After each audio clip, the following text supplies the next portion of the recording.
Canada-U.S. Trade Minister Dominic LeBlanc is leading a large delegation to Mexico as Ottawa looks to diversify trade links. This comes amid U.S. President Donald Trump's tariffs and threats to abandon the trade pact between the three countries called CUSMA. LeBlanc will be in Mexico with hundreds of delegates representing Canadian businesses from across the country. In a statement in a Friday news release, LeBlanc said, quote, "The strong and long-standing partnership between Canada and Mexico is critical to the strength of the North American economy." Let's now bring in from Mexico is Candace Liang, President and CEO of the Canadian Chamber of Commerce. Candace, good afternoon and thanks for your time. Thank you for joining us. Hello from Mexico City. Happy to be here. So you're in Mexico as part of Minister LeBlanc's delegation as well as your own complementary mission. Talk to us about the goals, the agendas, and why this is so important in the wake of what's happening with the United States. Yeah, the Canadian Chamber of Commerce is here alongside the government's Team Canada mission, and hundreds of businesses here, hundreds of businesses represented by chamber leaders who are here on this business mission. And I think it's so important that these hundreds of businesses, it's not just large companies, it's small and medium businesses as well, really looking to lean in to the opportunities in the relationship between our two countries. And there is tons of opportunity there.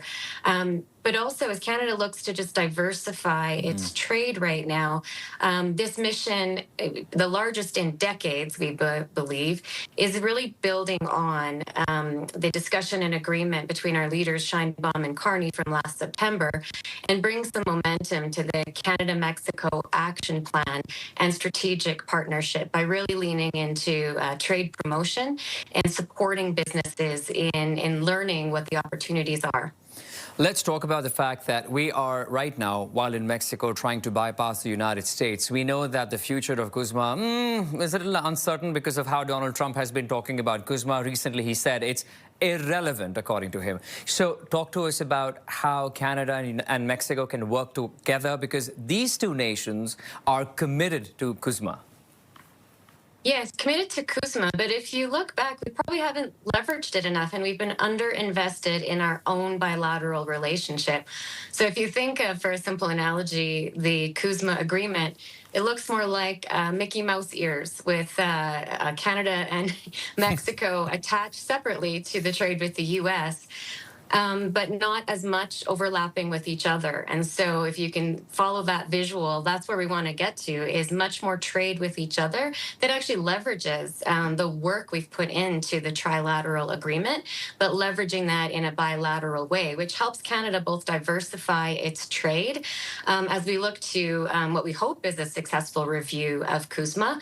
But in any event, there's a huge opportunity for Canada and Mexico to grow our trade and cooperation with each other. Are there any specific, sectors that we are aiming or targeting at? And how soon do you think we can see a deal and actually that reflect in trade between Canada and Mexico?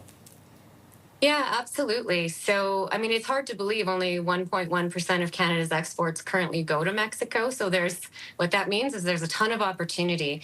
The largest area we trade in currently is the auto sector and parts, and supporting that integrated supply chain across the continent. But there are massive opportunities which are heavily focused on in this trade mission around agriculture and advanced manufacturing and clean tech and communications. Like, the list goes on, and that's what we're really diving into here this week. Okay, we leave it at that then. Candace Liang, President and CEO of the Canadian Chamber of Commerce. Appreciate your time and thank you for joining us again. Thank you.